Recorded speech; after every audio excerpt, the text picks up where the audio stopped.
the band play.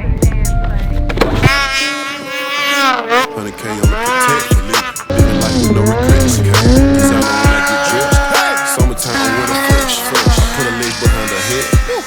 Night, she gonna bed. Every day it's a new test. I just keep chasing these chicks. Living life with no regrets. All right, guys, welcome back to the next episode. Appreciate you SledTalk listeners tuning in right now. This is episode 9. And this episode, I'm super excited for. All the last have been a ton of fun, but this one's going to be really cool for me because today's guest is a brother, a best friend, business partner.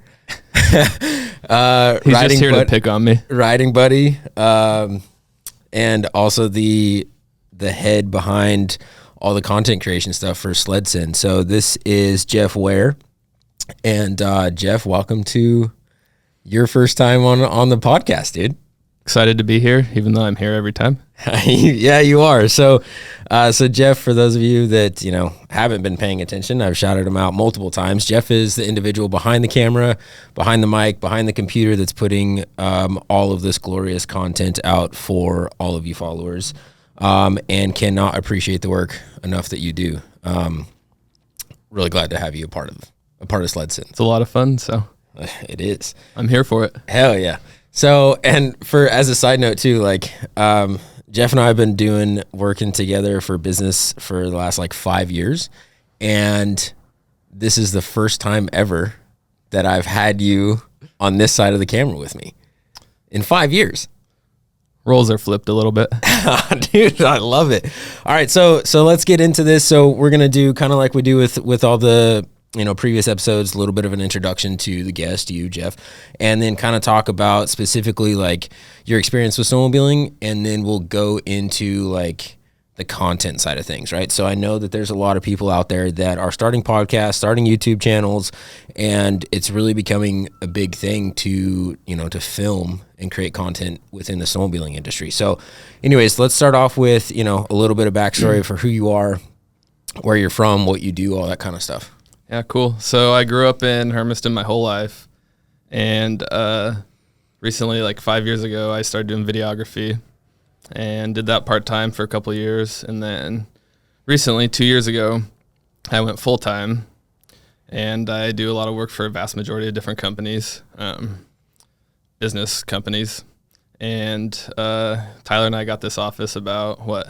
It was July. 1st of July, 2021. So I've been here 7 months? Yeah.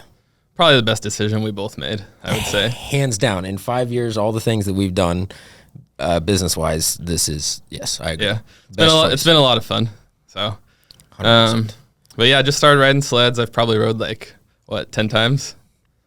Yeah, in the last 3 years, because the 2019-2020 season, you went out a couple of times. Yeah. The 20 and 21 season last year, you only went out once. Yep. With Kobe. Yeah. And then this year, we've already ripped 3 or 4? I think 4. Yeah, it's 3 Maybe or 4. 3 or 4? No, I think, how many times have you went? 5? 5 or 6. I went 2 less times than you. I think last year, weekend was 6. So I think you've been. Yeah, I went 4 then. 3 or 4. Went 3 times before the end of the year. Yeah. Right? Yeah. So we're on a pretty good pace. Heck yeah. So let's kick it back to when was the first time you were on a sled? Because I know your dad rides, and you actually started riding dirt bikes and stuff a long time ago, didn't you? Oh yeah, I started riding dirt bikes when I was 5 years old. So I've always been familiar with riding things, but nothing like a sled. Yeah. It's way different. Yeah. Completely different. Yeah, entirely.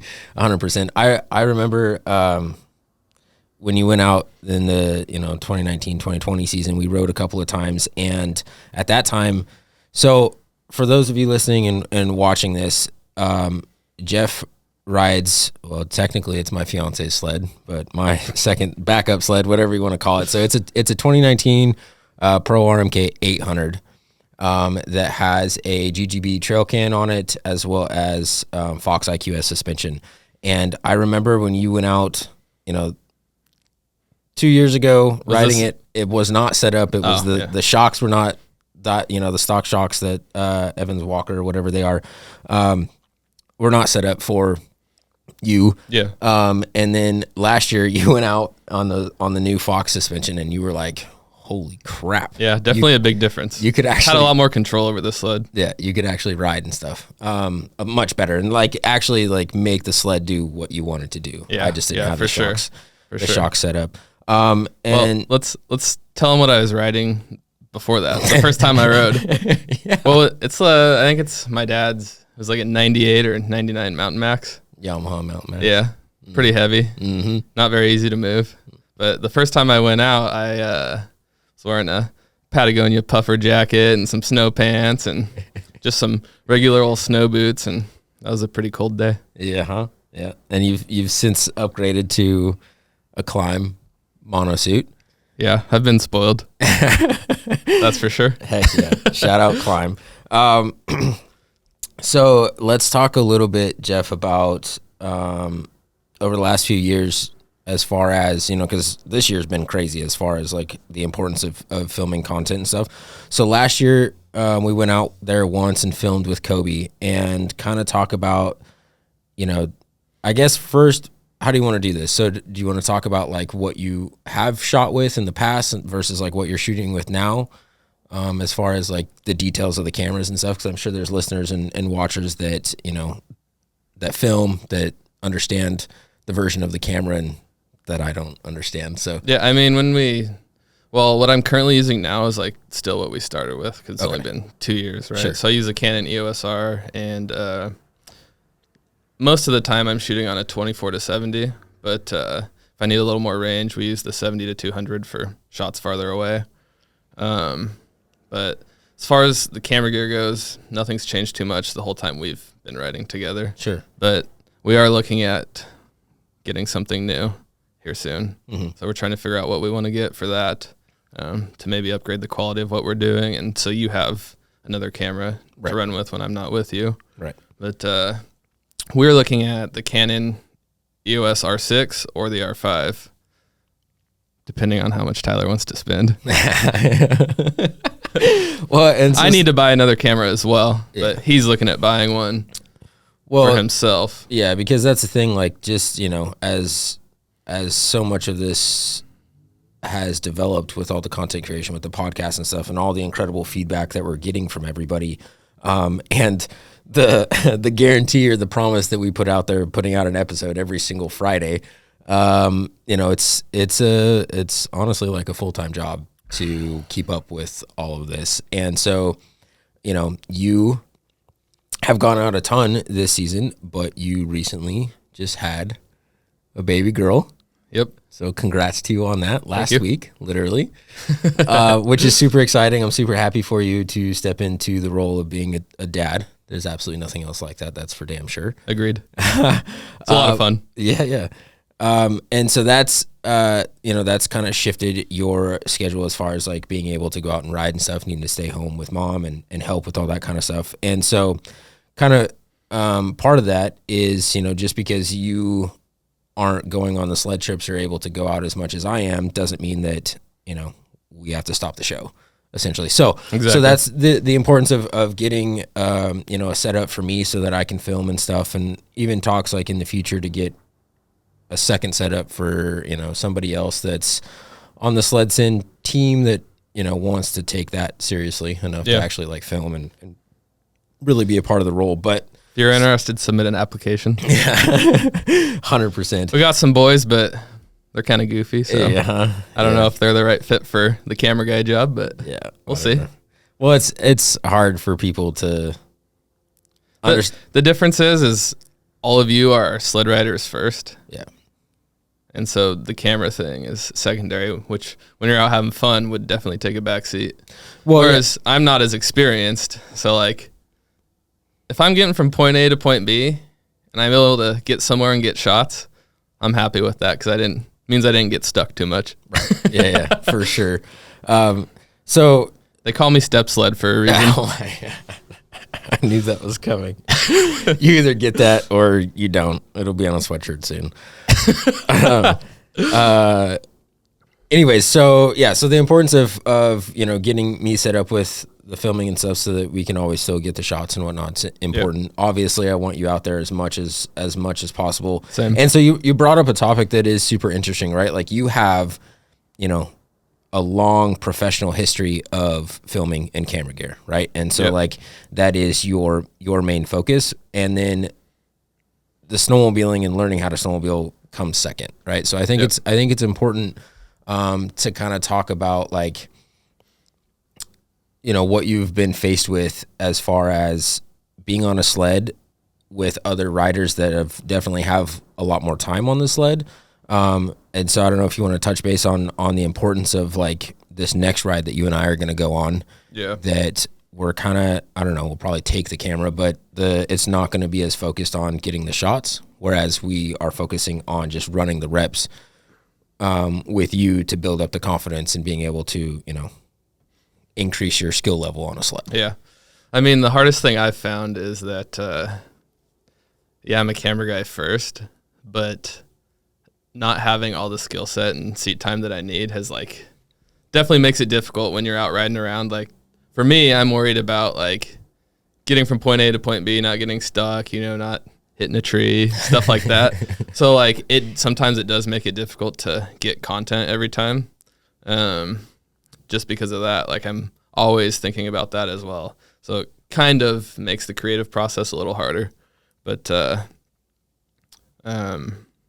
Well, I think something that's going to be important too is that like as you're developing the skills of, what it takes to ride, whether that's wrong foot forward, counter steering, all that kind of stuff. Yep. Once you you already have a pretty good mental understanding of the importance of those things. But once you're actually doing it, I think it's just going to increase your understanding on the creative side, right? Because you can see when you're watching somebody ride and you understand the slope and the line that they're about to do, you kind of have the knowledge as far as like how they're going to be set up on the sled or how they need to be. So that's just going to help you line up the shot, I would imagine. Yeah, like, you're going to have more of an understanding of what it actually takes to accomplish that line. So I think it'll be a domino effect. Yeah, for sure. I feel like I have a good understanding of like the concepts of why you do what. Sure. But it's a lot different when you're out trying to do it, right? Like it's just putting your thoughts into actions is a lot harder than it looks. For sure. There's a lot of guys on Instagram that make it look way easier than it is. That's for sure. Well, the big thing too, though, is that you have to like understand. Stupid easy. Yeah. But the big thing that you have to understand too is that, as with a lot of things on social media, you don't necessarily always see the failures, right? You don't necessarily always see the come up. You kind of just see the glory. Yeah, everyone show us your videos of you getting stuck, please. Yeah. We need more of that. The fails and the I need something to relate to. Totally. Which, I like, that's something that I definitely want to maintain is like highlighting my failures and my mistakes because I think it's important. And, it kind of just goes in line with like, that's just the reality of me as a rider and the reality of the whole state of SledSend. I mean, you've seen a lot of the comments and the feedback that we're getting from individuals like, hey, this is the best podcast out. You guys are super down to earth, super authentic. And so, that's just the reality of who we honestly are, is being transparent with that kind of stuff. So, we're going to maintain that. And so I think it's important. But one thing I do want to talk about that I think was a huge game changer for you that can, other creators out there can relate to. So the first 2 seasons, you were rocking that, maybe the brand name, that orange pack. Yeah, it's a f-stop bag. I think it's 50 liter, so it's kind of big. And if you pack that full of camera gear, it's really heavy. And if you don't have a lot of experience on a sled, trying to ride with that on your back and all that weight is pretty difficult. Right. And so that was a huge struggle because the pack like came up to and like hit your helmet. So you don't have good head mobility with it on, which, you need to be able to look around quite a bit. Well, and then as like riding a sled, your weight dictates how the sled operates so much, right? So like when you move your body around, you move to one side, well, then all that momentum from all the camera gear in the backpack is throwing you over more, so you're having to compensate, and then it's just a struggle, let alone just like the workout itself of having that much gear. Well, that bag probably, when it's full, is probably 20 or 30 pounds, so. Which is heavy.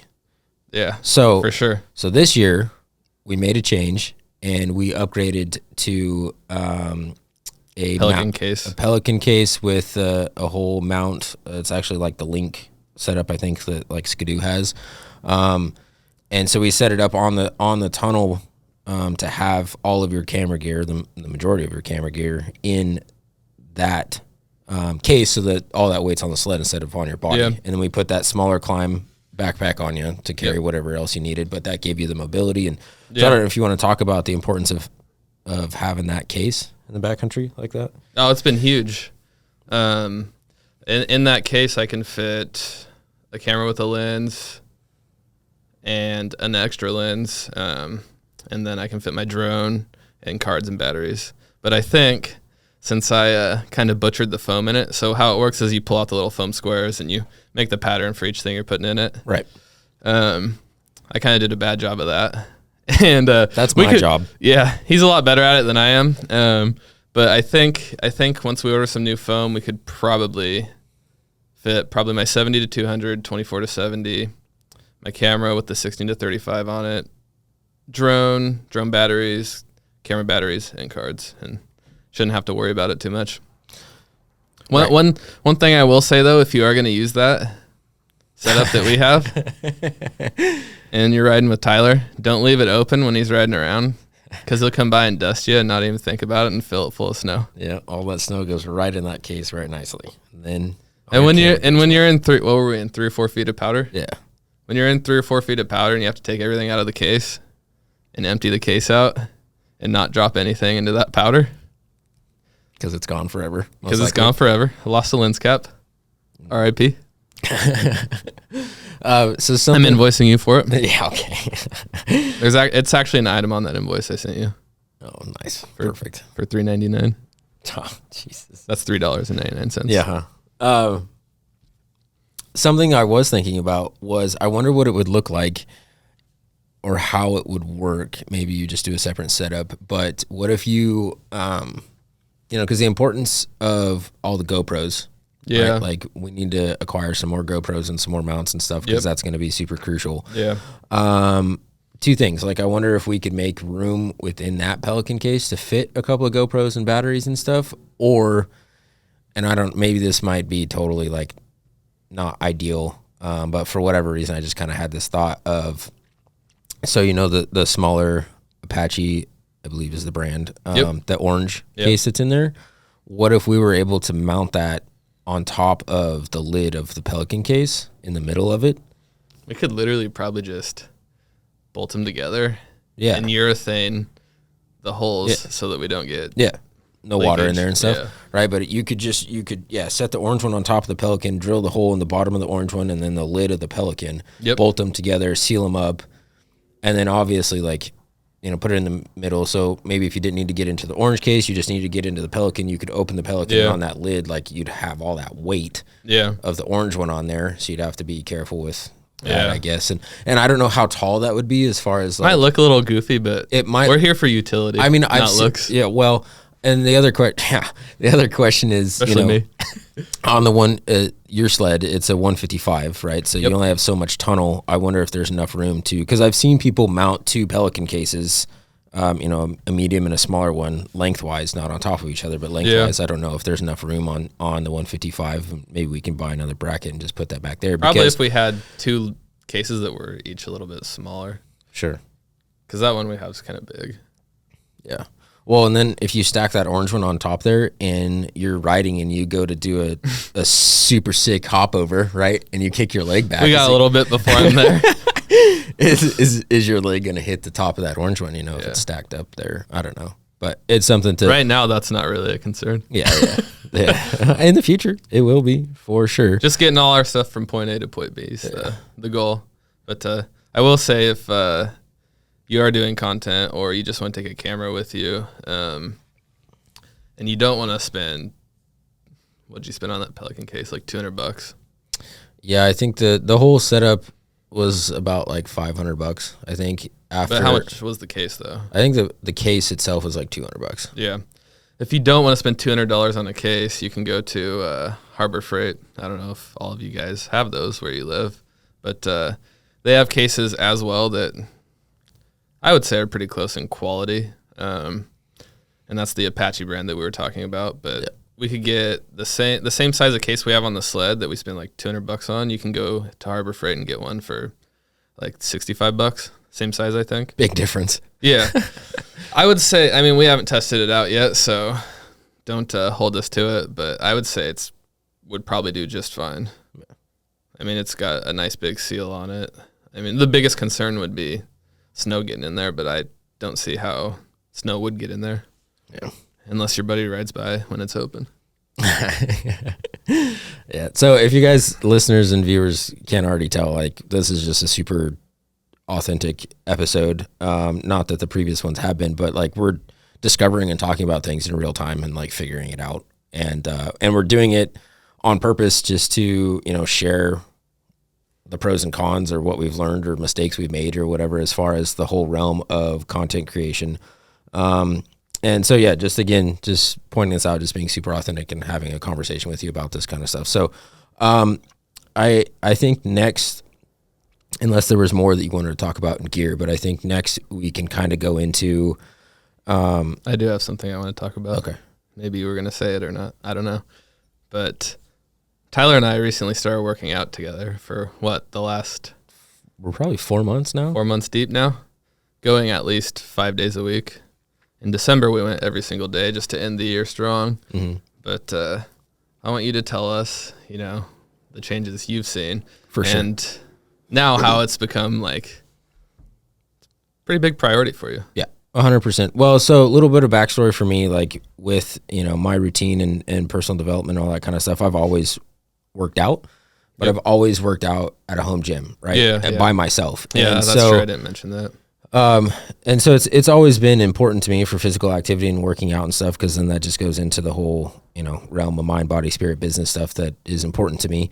But I will say, there was so probably for the last 2 years, you've been throwing hints at like, hey, you should come work out with me. Hey, come work out with me. And it's a lot more fun with a buddy. For sure. And so I've always, this has obviously hindered me, but I've just always been in the back of my mind. I just hate working out in front of other people, which was just a limiting belief. That's just. No, you don't give a shit. No, I don't care at all. And so, yeah, I made the decision about 4 months ago or so to actually go into the gym with you. And there's a lot to be said about the difference between working out with yourself versus a buddy on how hard and far you can push, right? Because if I'm just there by myself, I, mentally, I only think I can push this far. But if working out with a buddy yourself, or you, you're able to keep pushing, and then you kind of break into a new level of oh, I didn't know I was capable of pushing that hard. Yeah. And so having that encouragement from having just like business or anything else. Totally. 100%. And so, yeah, I, without bragging or gloating, but just to be factual, I have had a huge increase in strength in the last 4 months, to the point where I've noticed it and others have noticed it and commented. I'm definitely getting a lot stronger and bigger. I've even said something nice to him. Yeah, which is rare. Doesn't happen very often. But no, so I've definitely gotten a lot stronger, and obviously that helps, me feel better in all areas of life. But as far as snowmobiling, holy crap. The difference between how I felt I could control my sled last year versus this year, night and day difference. Strength and endurance. Yeah. Because that's the endurance and the stamina is a big one on sledding, right? Sure, you can be the strongest guy in the world, but if you don't have some kind of endurance, if you're not running and doing cardio stuff, which we need to increase a little bit, but and mobility, you're gonna die. Because it's the endurance stuff is just as important as the strength. But I will say, again, night and day difference in my ability of maneuvering the sled. And so I strongly, obviously, encourage, not just for snowmobiling, but just in life in general, the importance of, moving weight. Yeah. Get in the gym, run the reps, the benefits to overall health, your mental clarity, the list goes on and on and But definitely, obviously, snowmobiling, huge impact for working out. Moral of the story, if you want to get better on a sled, you should probably make fitness a priority as well. 100%. Not only running the reps on the sled's going to help you, but, increasing your strength and your balance and things like that's going to help you improve riding sleds. Yeah, 100%. I mean, riding sleds, it's a lot of core strength as well. So, which we're also going to increase our core workouts this year. Facts. I guess, obviously you and I are with each other, in the office and in the gym damn near every single day. But I see him more than I see the rest of my family, I think. Well, same. So I kind of want to get your opinion and feedback. Obviously, you have a huge role within SledSend and the content creation, all the different platforms, and kind of the direction that we're heading. We have a long list of shots that we want to get and kind of where we want to take this and the entire reasoning behind SledSend. But I kind of want to just ask you, as a creator, right, to be able to, be a part of something like SledSend and play so much of an impactful role on what we're doing and where we're heading with it. Yep. What's kind of been, the feeling, or how do you, how do you feel about the reaction that we've gotten from followers, from comments, and how well some of the content pieces have done? Because you've worked with a lot of businesses and you've done a lot of things, and so kind of talk about how cool or whatever it is to be a part of the creation of this and the feedback that we've gotten from it so far. I mean, it's been a lot of fun. I think the podcast has been a big success for us, and I think that that's going to kind of be our medium that we'll always have, because there's not snow year round, right? Yeah. So I think we're pushing to do a podcast every week the entire year. So what are we on? What episode are we on? 9? This is 9. We got, what do we got? 48 more, something like that? Yeah. 40, I don't know. Quick math. Yeah, I think we have 47 more to go. Yeah. Something like that. Yeah, because we had a couple in December come out, so. But yeah, so the podcast has been a lot of fun, and we're going to continue to do that. And, if you guys are watching and you want to be on this podcast, hit us up. We're looking for new guys, whether you're a beginner or you consider yourself an expert. It's all relative. But no, we're really here for the full spectrum of people as far as the podcast goes. And I mean, we're going to be putting out more sled riding content here soon. Yeah. I'm going to have some time off since I have the baby at home now. So I'm spending a little more time at home this month. And so we'll be pumping out some riding clips and things like that to go along with what we're doing. But honestly, it's all been a ton of fun. It doesn't really feel like work, right? We're having a lot of fun while we're doing it. So yeah, which is something that in the realm of our business relationship over the last 5 years, it's something that we've both been searching for. Yeah. Which kind of goes into everything that we've been doing. This is one thing. This and the real estate stuff too for me, but this is something that has allowed us to just utilize our skill sets for ourselves. Yeah, for sure. You know what I mean? Which is super cool. Working with clients and whatnot is one thing, and but it's really cool to see all this come together and again utilize our skill sets for ourselves. It's pretty dope. What's funny is in the last 2 months, I've probably started consuming more sled content than I have in my entire life, honestly. Yeah. Who's that guy from Canada I was telling you about that you already knew about? Muskoka, Freerider. Yeah. Shout out to him. He's a lot of fun to watch. One thing I like about his videos is it's a lot of GoPro stuff, but it's still so entertaining because he's talking the whole time. Yeah. And they actually show when they get stuck pretty often. And they're really good riders too. And they still get stuck. And that's kind of opened my eyes to even these guys get stuck all the time. Yeah. You know what I mean? It's not riding if you're riding 4 feet of powder, you're bound to get stuck, I think, at one point or another. This is what I've found out. Yeah, for sure. But if you just look at Instagram and look at everyone's highlight reels and whatnot, sometimes it can be discouraging. But if you go on YouTube and watch these longer format videos, you're gonna see a lot more stuff of guys, getting stuck and actually challenging themselves. Yeah. I think a lot of what you see on Instagram is the end result of a guy trying something, 100 times. Yeah. Which is fine. Mm-hmm. But like for a beginner, sometimes it's nice to see those shots of guys getting stuck or crashing a little bit, stuff like that. Because when I'm out riding, I'm always like, everyone's got more experience.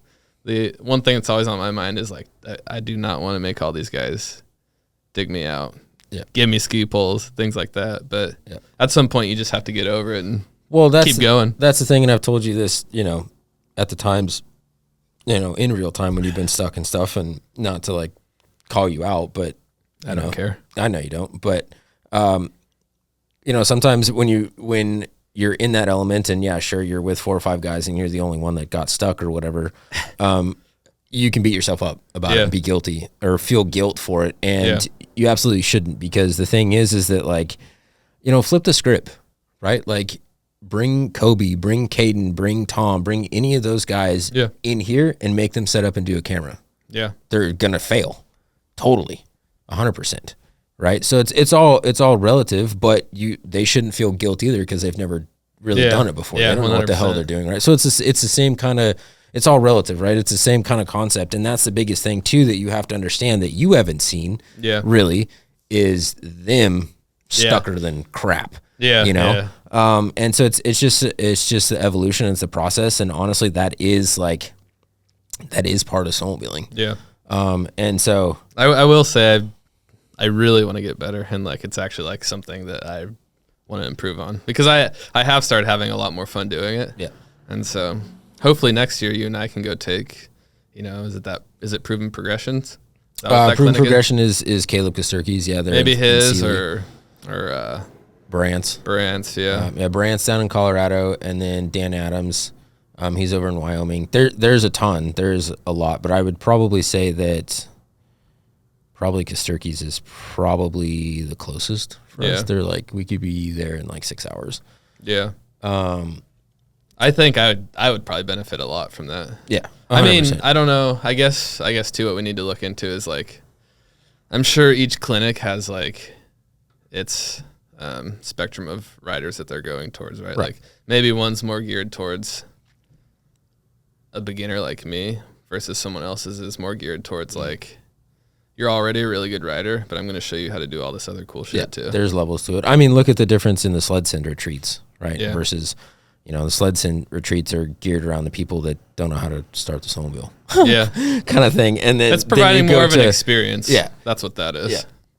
Yeah. So yeah, 100%. I want to say a couple things, back up kind of a little bit too, is like, it's been cool from my perspective, because, I'm obsessed with snowmobiling and have been for a long time. And so like I pour a lot of time into watching everybody else's content, watching videos, and it was cool the other day you had sent me a screenshot of like, or it was a picture of your laptop, and you were watching that guy in Canada, his Muskoka, I think that's how you pronounce it. Yeah. Watching his video, and you're like, dude, I think I've turned into you.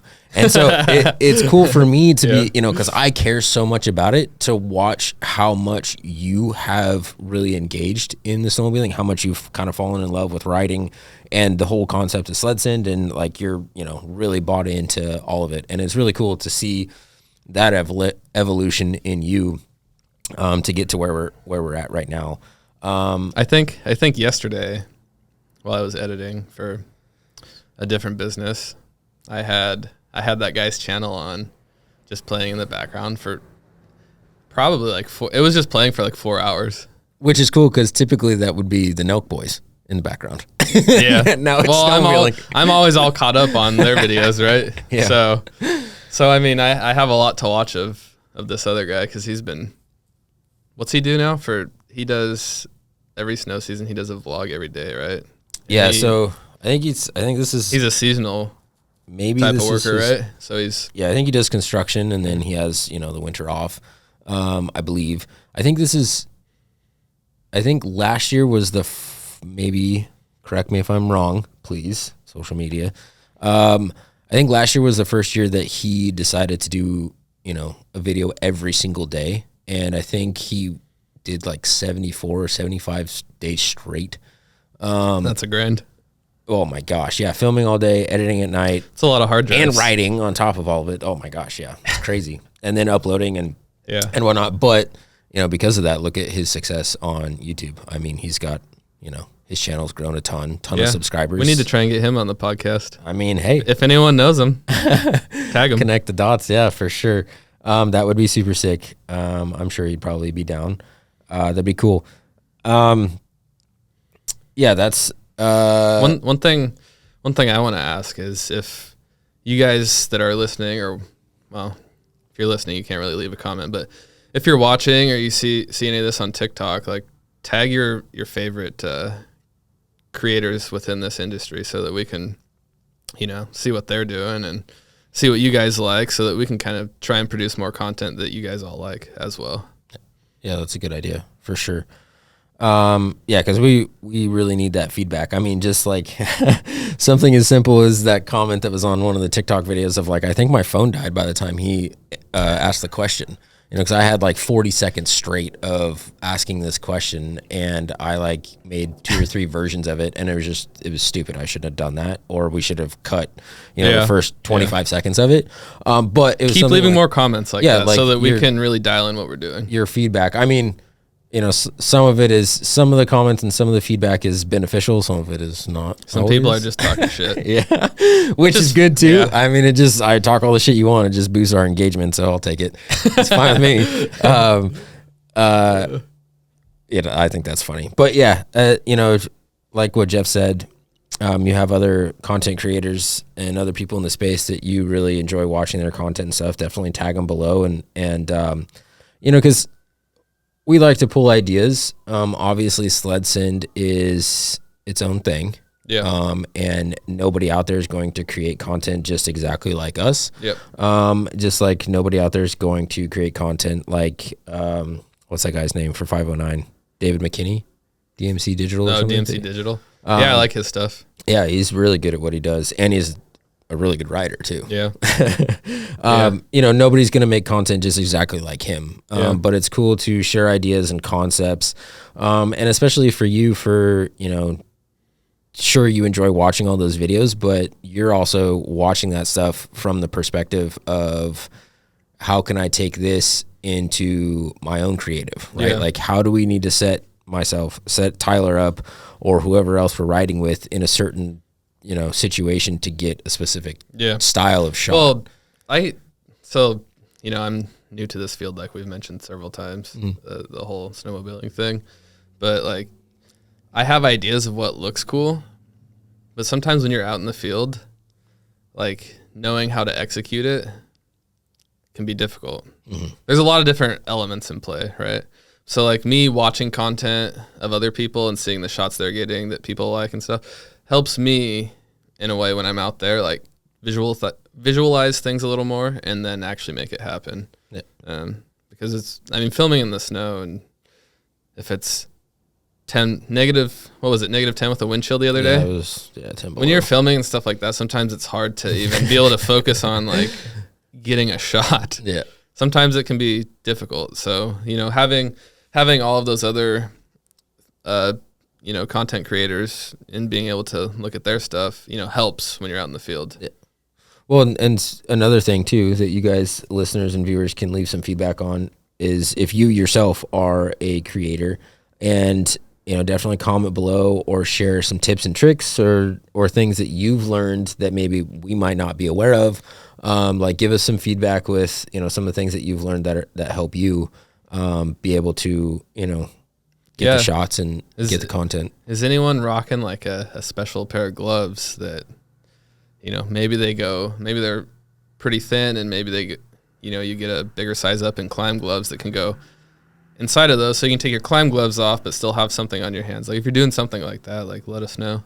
Yeah, because you've been filming for a long time and you've been in a ton of situations, but not quite anything like in the snow. And so there's so many, just like snowmobiling itself, there's so many variations of it. As far as like the snow conditions, what you're riding, the gear you have on, like the place you're at, like there's so many variables, the temperature, like, right? So then you add the element of filming, on top of all of that, like it's a task. Yeah. It's a big deal. Just wearing all the gear. Yeah. Even. It's all like pretty bulky, you know? Yeah. The gear alone kind of inhibits your mobility, and, you know, just doing anything in general is a little bit harder. Mm-hmm. Yeah, for sure. One thing that's a real pain is when you're filming, you hop off the sled, take your helmet off. If you're walking around in the snow, you know, trying to get shots, then you go put your helmet back on. You're breathing real heavy. Your goggles fog. You don't like that very much. It's a pain. Oh man, the task of getting content in the backcountry. We'll get better though. We'll figure out all the, you know, the tips and tricks, and hopefully we'll be able to drop some of that knowledge more here soon for other people trying to do this. Yeah, for sure. Because it's definitely grown a lot. Seeing a ton more people start YouTube channels and podcasts, and you know, really pour more into content creation within the snowmobile industry, which I think is cool. There's it's a two-part of that too, right? Like that's always kind of been a thing. I think it's definitely growing even faster and faster and faster. But also, like, you know, when you like go buy a car and then you start seeing that car all over town, right? Because you're more aware of it. So it's the same kind of thing right now, right? Like we're doing the podcast, got the YouTube channel up and going and stuff. So you're more aware of it. And so I think that's part of it too, that it is because we're doing so much more. I'm aware of so many other people doing stuff, but I think it's super cool to, you know, to push awareness around this sport in general. Yeah. Cause there honestly really is nothing else like it. So it's pretty dope. Agreed. Closest thing I think that the feeling of riding a sled in deep powder, the closest thing I think I've felt is like, it's not the same at all by any means, but like being on a jet ski kind of has like a similar feel in a way. Yes. Yeah, not nearly as cool though. I've heard that several times, and that's like, you know, I've been riding a lot of things for a long time, and that's one of the things I've never done is jet skiing. And so I've always heard people compare it. And so, yeah, maybe this summer I need to jump on one and compare it. But yeah, for sure. So, where do you want to go from here? That's what I was going to ask you. Not ready for the question of the day yet. Do we need to do a gear check real quick? That screen just flashed. What? The camera. Oh, yeah, let me go look real quick. All right. We're going to take a pause real quick. Jeff's checking on the other part of his job. This is fun. That one's been off for a while. It's been off? I think so, yeah. Uh-oh. Yeah, so for those of you that can't see, we've got a light set up, and then, well, actually, when he gets back over here, I'll have him talk about what our podcast setup is. It's been going for 29 minutes. So. Oh, well, we've been audio recordings at 43. Like a dweeb. So, no, you don't. You're fine. So, yeah, we'll let Jeff put his headphones back on here. And, you know, obviously this is podcast 9, episode 9. So we're on a real roll right now. We're at 44 minutes. Yeah. Heck yeah. We have, well, there was 23 minutes left on the card. Okay. So we might as well just use all of it. So yeah, might as well. So real quick, let's, you know, we're doing all this talk about gear in the backcountry and stuff when this is a huge element and a huge piece to the whole SledSend brand. So Jeff, for those that obviously you guys can't see what we're looking at, but Jeff, walk us through the two camera setups that you have here, the light, and then we'll get into the mics and the audio stuff. But talk about what that whole setup is right there. You just want me to tell them what we're using? Yeah. I mean, I'm sure that there's probably other content creators out there. It's interesting, all you content creators and all the camera guys and all the gurus, you guys just like bug out on that kind of stuff, which is totally cool. Again, relative, because I do the same thing with snowmobiling. But you start talking about the camera stuff and it just goes shoo. But there's people out there that, you know, obviously understand and know what all that stuff is. And so I think that it would be of value to them to know what we're, you know, shooting in here. Again, being transparent on our whole setup. Yeah. So for filming for the podcast, we're using Blackmagic 6K Pro, and we've shot all our podcasts in 6K. A little bit overkill. We're eating through hard drives. Tyler bought an 18 terabyte hard drive, and I think think we're getting close to halfway on it already. Already? Yeah, which we can delete some of the raw footage from previous clips that we don't need the raw footage anymore if we have the edited. Finished, sure. The edited product, because we can just pull stuff straight from that we still want to do. Yeah. But so we're shooting on a 6K Pro. And then the other camera we're using is a Canon EOS R, which hopefully I replace that soon with something else. Maybe another 6K Pro would be nice. And then we have an Aputure 120D light, and then we have these Nan lights back here that change color. You can do whatever color you want, or you can just, do regular light in general, which is Kelvin. So like 5600, which is like soft white or something like that. Mm-hmm. But Tyler likes lightsabers in his videos, so hey, I think we've been running the lightsabers. Yeah. Well, I mean, they've been something that they've been on your radar for a long time. You've known about them for a while. Just never pulled the trigger on them. But they're a little spendy. Yeah. I mean, none of this stuff is cheap. That's a whole other conversation about what it takes to actually do this. Because it's kind of, what's kind of funny is, I mean, you've been buying more gear recently. We've kind of got each other into each other's hobbies a little bit. Yeah, for sure. And neither of them are cheap. No. And we, happen to like nice stuff. Yeah. So, what is the mic and the board set up here? I don't even remember the number of this mic.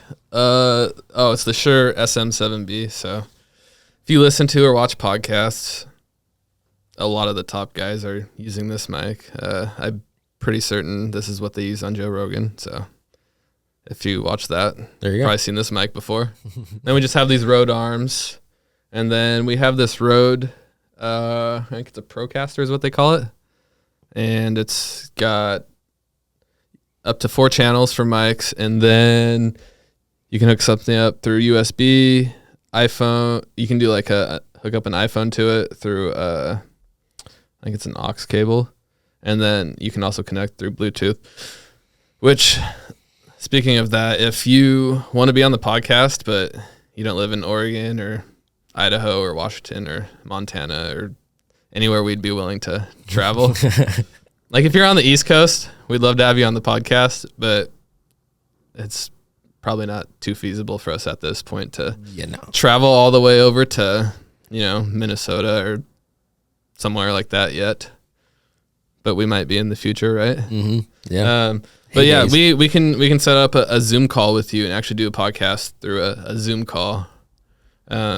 Be a little bit different quality than obviously right here in person, but yeah, the audio quality from the person on Zoom won't be nearly as good as these mics, because most people will just be talking to us through a laptop microphone or whatever's on their phone. Sure. or whatever. So we're gonna have to experiment with that. A thought I had is maybe when we do those, maybe we don't. Maybe those ones are strictly on YouTube. Just depending on the quality, because one thing is we don't want you to be in your truck, headed up to the hills, listening to a podcast, and it's maybe not bearable in a truck. Yeah, but we're gonna play around and see what the results are. Yeah, we've got a handful of people lined up for that. We've got Jaden with Coeur. I always pronounce it wrong. It's like Coeur d'Alene, but it's like Coors Freshies, I think is how you pronounce it. He's down to get on one, so we'll definitely zoom that up. I was also talking to Justin Ponzer, the owner of Sled USA. He's down to get on one. We were trying to maybe coordinate a meetup in Idaho. I think he was going up there at some point. But and then Cody the Conqueror, I don't know Cody's last name. He's down to do one. So we definitely reached out and have a handful of people lined up to do the Zoom setup. We just got to do it and try it out and see how it turns out. I mean, we're going to make it the absolute best that we possibly can, but obviously it's not going to be top-notch quality as right here in the office on all this setup. But, I think at the end of the day, it's more important to get people on and share the stories. And if the quality is a little bit less, then the quality is a little bit less. But I think it'll be just a driving motivator to, for us to travel and ride in different areas and ride with local people and interview them after a day of riding in person. And because that's another thing to this whole setup too, is that we have all the cases and required gear to, store it all and travel with all of it too. So we can be mobile. For sure. Definitely get on the road and do that here soon. I think we should wrap up this episode. I think after this, we'll shoot a couple short clips, but I think in true SledSend and SledTalk fashion, we're going to end this episode with a SledTalk question of the day. And so, Jeff, for the listeners and the viewers, what is the question that you would like to ask for them? So the question I want to ask is, what's your favorite backcountry snack? Whether that's something you're taking in your pack or something you're cooking in your muff pot on your ride. And comment below what that is and tag the company. But for me, I would say my favorite snack is probably Old Trapper jerky, specifically hot and spicy. Shout out to them. I think they're Oregon based. Oh, that's cool. So there you go. So yeah, definitely leave your comments below on all of the social platforms, whatever you're watching this on, because we want to know what your go-to is. It might turn us on to something new that we don't know about that might be a requirement on the mountain every time. Yeah, I've never seen anyone bring ribs until we rode with Kobe the other day. Rode with Kobe. Yeah. So yeah, leave your comment below and then tag the company that makes that snack or that product that you choose to be on there. So awesome. Well, we'll wrap this episode up. Jeff, I appreciate you coming on here. I know it's the flip side of the camera for you, but it was good to finally have you on an episode and kind of, shine some light on content creation in the backcountry. Yeah. So excited for our next ride and wherever that's going to take us, and we'll go from there. Thank you guys for tuning in. Definitely subscribe to the YouTube channel. Leave your reviews on the podcast platforms. Likes, smash that like button, baby, please. It helps us and keeps pushing us, to continue to create all this content and move SledSend forward. So, yeah, we'll tune out and see you guys on the next episode. 100K on the Protect, living life with no regrets. I can't designer when I get dressed. Summertime on winter fresh. I put her legs behind her head. Night she gone to bed. Bye bye. Every day it's a new test. I just keep chasing these checks. Living life with no